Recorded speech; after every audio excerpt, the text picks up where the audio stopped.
All right, let's finish up today. On Friday night we talked about bind up. So every time we've had something up. So Friday night was bind up. Yesterday morning we talked about the importance of wake up. Then last night we talked about look up. This morning we talked about lift up. And that's a lot of up. But we got a little bit more up to do. And the final up is, check this one out. This is new. You've never heard this before. I promise. Tonight is fall up. Not follow up, fall up. Yep, we're not doing falling up, we're doing fall up. Okay? So, are you ready for it?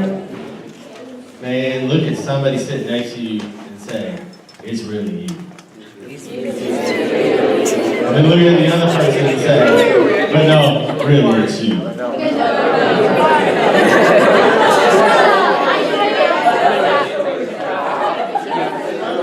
All right. Alternate title for this is Touch the Sky. Let's go ahead, grab a hand, and let's pray together. God, thank you for today, and thank you that you are still with us, and that you're with us in the great moments and in the moments when we're struggling, when our minds are right, when our minds are off. And I thank you for how you relentlessly pursue us and how you love us. And I ask that our hearts, that my heart would be fully towards you, even though often it's not. I ask that you would allow something greater than me to be shared right now, and that would be you and your word. And Jesus, we would love to encounter you as we spend time together today. And so we ask for that. It's in your name we pray. Amen. All right. Who's a hunter here? Really? So this side of the room hunts, and this side of the room, oh, we have hunters over here. Okay, who doesn't hunt? You're like, hunting, not me. Okay. Who, like, in your best day, you're hanging out in the woods? You're like, man, I can't wait to hang out. Who in your best day, you're at the mall? You're in the city. You're at the movies. You're at your house. Look, there are a lot of people who love, and I mean love, they love being in the woods. I'm cool with the woods. I've got no problem with the woods. I'm pro woods. There's nothing against the woods. But I don't really spend a whole lot of time in the woods. I grew up in the city, and so I happen to love being in the city. I like things that are city-based. I like mainly playing basketball, and you don't do a whole lot of that in the woods. And so I got some friends in Oklahoma. Believe it or not, Oklahoma is a huge hunting state. And if they don't hunt there, then they're going to go somewhere so that they can hunt. So sometimes some of the people in Oklahoma, I'm not going to say we, but some of them will come up even to Idaho to do some hunting. Well, one day I was walking along with my friends Kent and Austin. I told you a little bit about Kent last night. Kent and Austin love to hunt. And we're walking along in the fall. It's about 65 degrees outside. Perfect. And all of a sudden, Kent stops and goes, Austin, do you feel that in there? The rut is right. Now, Austin looks at Kent and he says, the rut is right. Kent says, Austin, the rut is so right. And Austin's like, Kent, the rut has never been more right. And Kent looks at Austin and goes, the rut is right. And Austin says, the rut is right. I have no idea what the rut is. So I look at them and I say, could you guys just let me in on this? And some of you are right where I am on this, and you're like, I have no idea what the rut is. And then some of you are like, is the rut right? Because if the rut's right, we're not going to be here any longer. We're going to go get our guns. We're going to go hunting today because the rut is right. So the rut is the time, if I'm getting this wrong, tell me after. But basically what I understand about the rut is the time where the male deer, also known as the buck, come out and they like to kind of show themselves off in front of the female deer, and then sometimes they get into a little sparring match with each other to show who's the alpha male in the group. And the rut is a really great time to hunt. The reason I tell you this story is because I think sometimes when we hang out and we talk about spiritual things, one person can be talking about it, and a bunch of people are vibing on it, and you're like, man, that sounds good, but I'm as lost as the rut is right now, and I don't know what we're talking about and what's going on. So I just want to encourage you this morning, or this afternoon, that as we're looking at this passage, and a few passages, this concept that I just told you, fall up. And when you first hear it, you're like, wait, that kind of sounds like the rut. I'm familiar with fall down. I've done a whole lot of that in my life. But fall up, that's different. So, there's a song by the band Hillsong United, and they actually use the words, somebody said a minute ago, but it's falling upward. I touch the sky when my knees hit the ground. And I love this song because I touch the sky. A lot of people think of the sky, and even the Jewish world and the Greek Stoic philosophers would think of the sky as the heavens, and the heavens would be where the divine is. And so I connect with the heaven. I connect with the God who's there. Not when I'm standing here saying, look at me and how great I am, but I touch the sky. I connect with heaven when my knees hit the ground.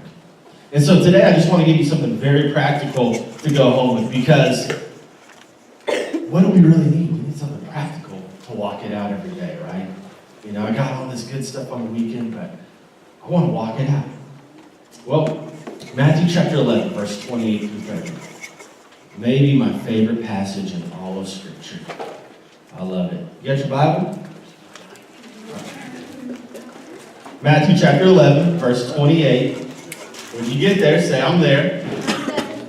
Whoa, quick. You can pull out the digital form, that's fine. There. Boom, got it. All right, Matthew 11, 28. Come to me, all you who are weary. That's a lot of you right now. I can see it in your eyes. So I won't preach all day, don't worry. We'll make this short. Come to me, all you who are weary and burdened, and I will give you what? I'll give you what? Rest. I'll give you rest. Wouldn't that be nice? See, I think that we're the most exhausted culture right now. We run all day, we stay up late at night, and we're often staring at little bright screens that keep us up late at night, and then in the next day we're not getting enough sleep, and we just kind of walk around exhausted a lot. And then you've got so many things to keep up with. Besides school, you got to keep social media, and then besides social media, you got to keep up with everybody else on social media. I mean, like, it's pretty exhausting when you actually look at it. Your soul can get chaotic. So sometimes you need a rest. So Jesus says, take my yoke upon you and learn from me. For I am gentle and humble in heart, and you will find rest for your souls. For my yoke is easy, my burden is light. Another translation says, if you come to me, you'll learn to live freely and lightly. Wouldn't that be nice? Just, oh man, I would love to learn to live freely and lightly. Jesus says in different translations, hey, come to me and I'll teach you the unforced rhythms of grace. What if your life was like a song? Instead of it feeling so helter-skelter, there was like a rhythm, there was a groove to what was happening in your life, and you were living in God's rhythms of grace for you. That there was something light and free in your soul. And instead of it, I'm going to do all these things, and I'm going to prove myself to God. It was, God, okay, today, I just want to wake up and love you. And I just want to keep it that simple. Lord, I want to love you, and I want to love people. Can you imagine how free you would be? Just, God, today, I love you. And who you put in front of me, that's who I'm going to love. So here it is, the principle of touch the sky. You ready? You taking notes? Write this down. You can't get to heaven without it. Just kidding.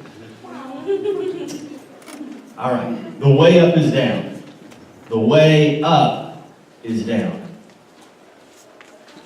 See, the rest of your life, you're going to watch people who are going to try and climb a ladder of success. And they're going to want to be successful financially. They're going to want to be successful relationally. They're going to want to be successful. I think a lot of people today want to be successful in how well they're known.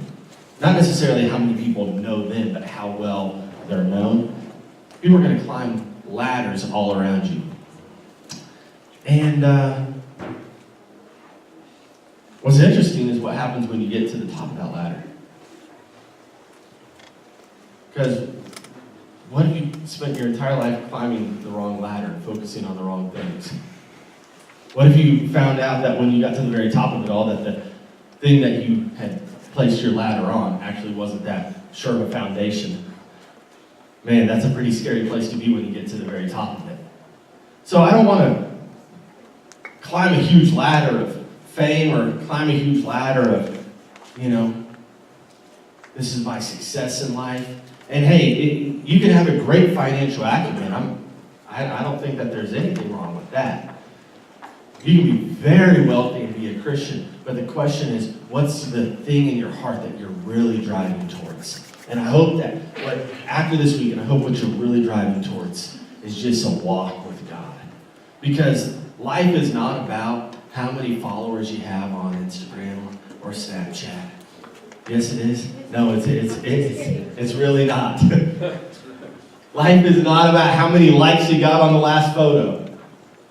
Life is not about everybody and what they think of me. Life is about, I think probably life is about loving well. And if you're not loving well, you're really not living well. And so your life can look like it's really great, but it could be photoshopped and there's nothing really real about it. But if you're loving well, then you're going to be living well. And that's what Jesus says. He says, hey, come to me, walk with me, work with me, watch how I do it. I'll show you how to take a real rest. You're going to find rest for your souls.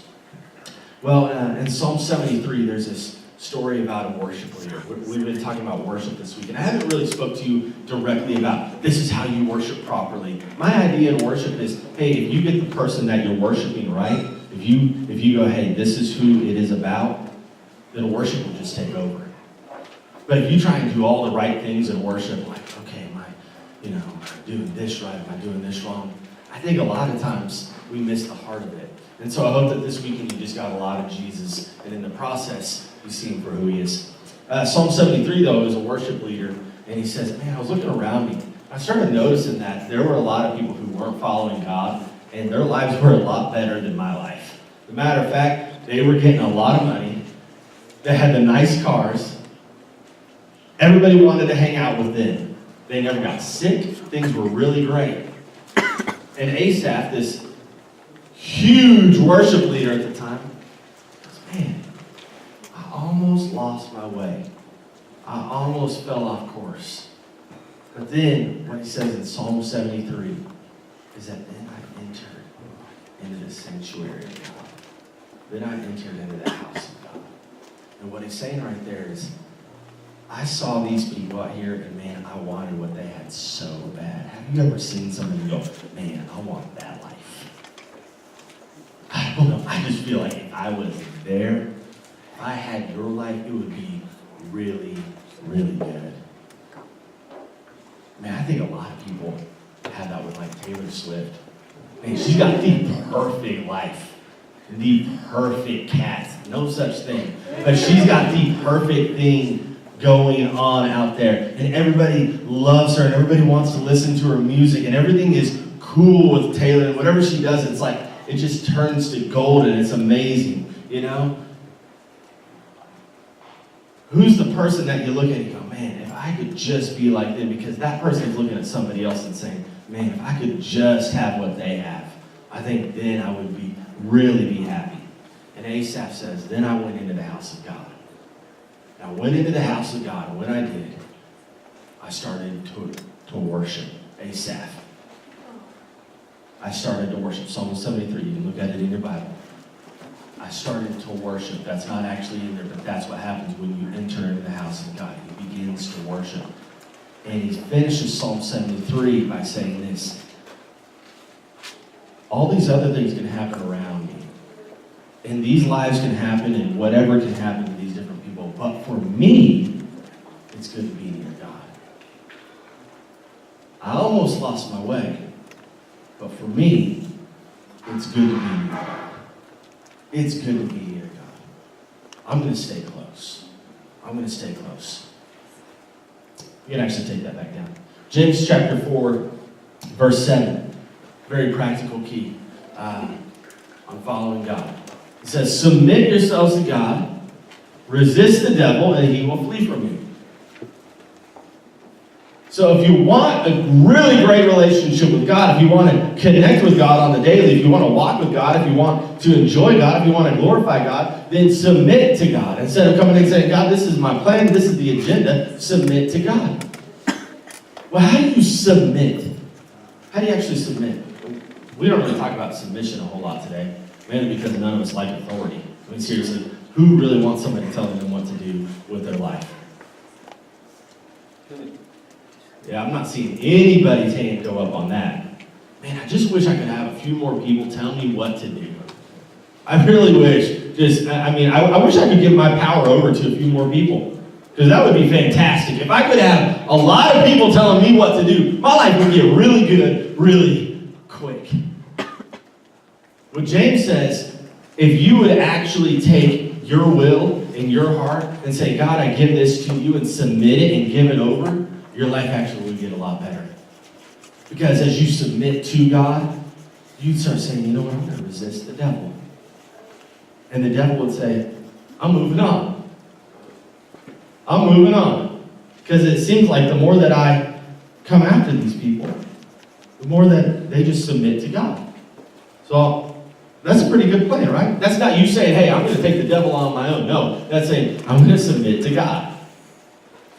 I'm just going to trust God. I'm going to take my will and place it before God. Romans 12, 1 through 2. We're going to go there in just a second. Ephesians 4, 2 says, be completely humble and gentle. Be patient, bearing with one another in love. Okay, let me say that again. Be completely humble. Hoover. Be completely humble. How humble is completely? I mean, be 77% humble, but hold on to 23% pride. You at least got to get yours. You at least got to let people know. Man, preachers are like the worst at this. I mean, seriously. This is it's like, hey, you know what? Man, we had this amazing week, and I saw people giving their lives to God. Man, the messages were really awesome. Like before, God, I just asked that you would just like use this and get me out of the way after. Oh man, I killed it today. Come on, really? Y'all judging me? I'm just telling you how it is sometimes. I mean, that's how it is. Am I lying? Yeah. I'm lying? Yeah. Oh, that's great. You're spiritual. Why don't you come grab the microphone?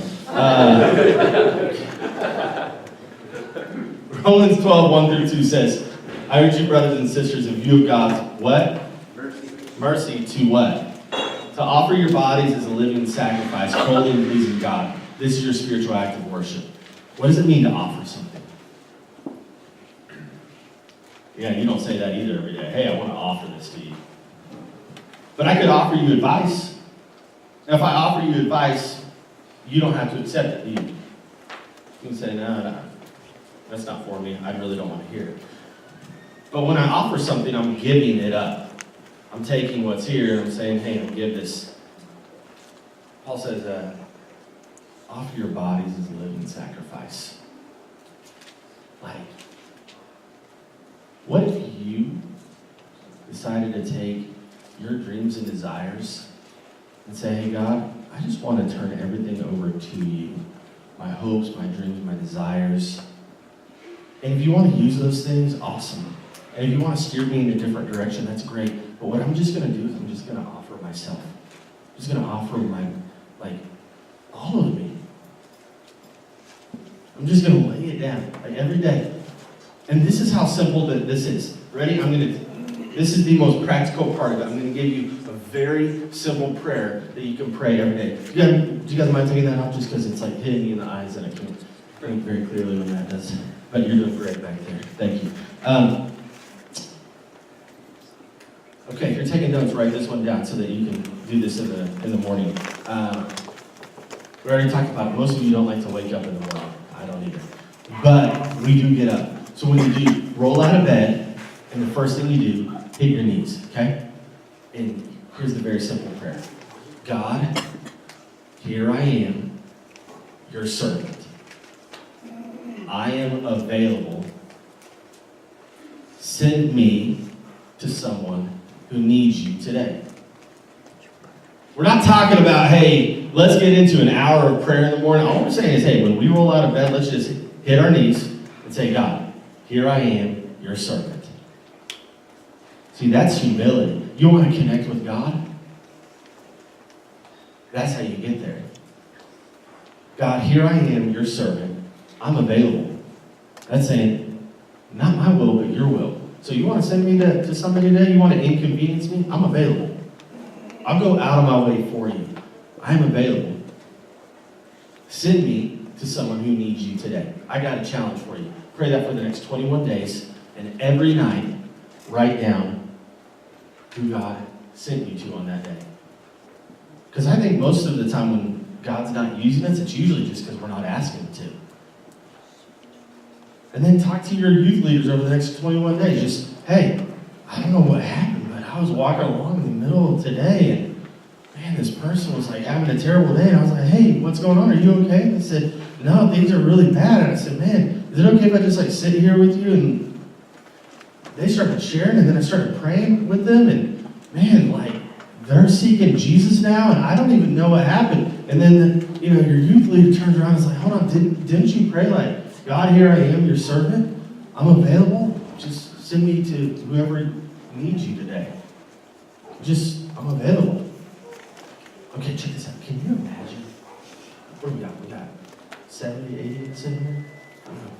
Can you imagine if 70 people, just 70 people on this planet, woke up in the morning and said, God, here I am. I'm available. Send me to whoever needs you today. Can you imagine how many lives God would touch through those people who were really serious about it? Can you imagine what God could do through your life? What if instead of life being about what people could give to you and how people could show you worth, it was just, God, here I am, like, your servant. I'm available. Just send me to whoever. Can you imagine how many people might actually be in this room here next year who are praising God, who are just saying, thank you, because you sent somebody to me when I was at my darkest moment. God, here I am. I'm available. Send me to someone who needs you today. This is what's crazy. Having a heart that says, you know what, I'll go right down here and I'll get on my knees. When I go to right here, I notice something, guys. Life gets so effortless. It just does. And when I'm trying to work it on my own, I'm trying to make things happen and force things, bring everything together. Man, I really have a lot of bad days, but when I'm just like right here at the beginning, God, here I am, your servant, I'm available. Send me to whoever needs you today. It feels like I'm falling up. It's defying gravity. It's doing something that is illogical. God's doing something that I couldn't ever do on my own. And I start having fun. I start enjoying being a follower of God a lot more. I start feeling free in my spirit. And I wonder what God might do through your life. Just in the morning, you just started as simple as that. God, here I am, your servant. I'm available. Send me to someone who needs you today. You got that prayer? Go ahead and bow your head. And I'm going to let you pray that prayer to God. You know what? It's still a little bit new, isn't it? What was the second line? Just repeat after me, okay? God, here I am, your servant. I'm available. Send me to whoever needs you today. Man, what an amazing prayer. 70 people just lifted it up and saying, this is where I am. And God, this is what I want to be about. I touch the sky when my knees hit the ground. I fall up. And when we live a life like that, when you lean into God like that, what happens is huge. Because that's worship. That's where you lay yourself down and say, God, I want you to use me for something bigger than myself. I want you to use me for your glory.